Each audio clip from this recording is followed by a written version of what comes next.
इस वाइब्रेशन को हम क्या नाम दें? मेरे पास मैं शब्दों को तलाशने लगा, लेकिन शब्द नहीं मिले। तो मैंने कहा कि यह और कोई दूसरा वाइब्रेशन नहीं है, यह स्पिरिचुअल वाइब्रेशन है, यह आध्यात्मिक तरंगे यहां पर तैर रही हैं। मैं देख रहा हूं हमारे यहां मंत्री बैठे हैं, मेंबर ऑफ पार्लियामेंट बैठे हैं, चेयरमैन बैठे हैं।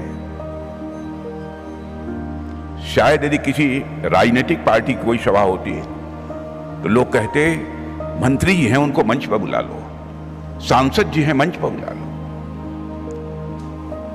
लेकिन निर्विकार भाव से सभी के साथ मिलजुल कर वह नीचे बैठे हुए।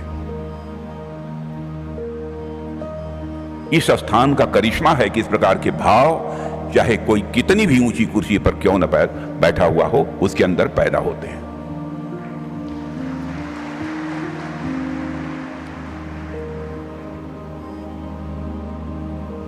और यहां आते ही कोई हर व्यक्ति, मुझे लगता है कि अहंकार शून्य हो जाता है। थोड़ी देर के लिए मान लीजिए कि आपका मन या सर्किल है, तो सर्किल का सर्कमफेरेंस जैसे जैसे बढ़ाते जाएंगे, माने मन की सर्किल का सर्कमफेरेंस यानी उसकी जो परिधि होती है, सर्किल की जो परिधि होती है चारों तरफ की, जैसे जैसे बढ़ाते जाएंगे उसी रेशियो में, उसी अनुपात में आपको सुख आनंद की अनुभूति होती चली जाएगी।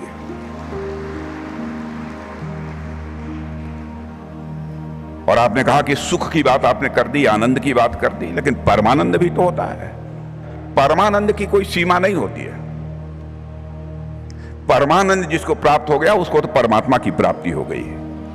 पूरी सृष्टि का संचालन करने वाली जो सत्ता है उसकी प्राप्ति हो गई।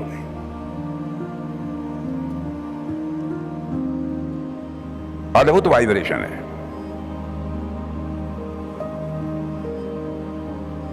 मैं तो कहता हूं कि सज्जन लोगों की बात तो छोड़िए, शायद इस स्थान पर कोई बहुत शातिर भी आ जाए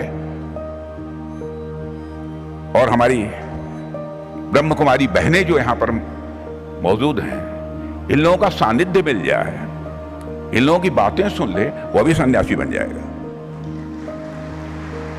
लेकिन इस कार्यक्रम में आप लोगों ने मुझे आमंत्रित किया, मुझे प्रसन्नता हुई है। मैं आप सभी का आभार व्यक्त करना चाहता हूं कि आपने मुझे अवसर दिया है और यहां आप अपने राजयोग साधना के माध्यम से आध्यात्मिक ऊर्जा की तरंगों को आपने फैलाया है, उसे मैं सहज अनुभव कर सकता हूं।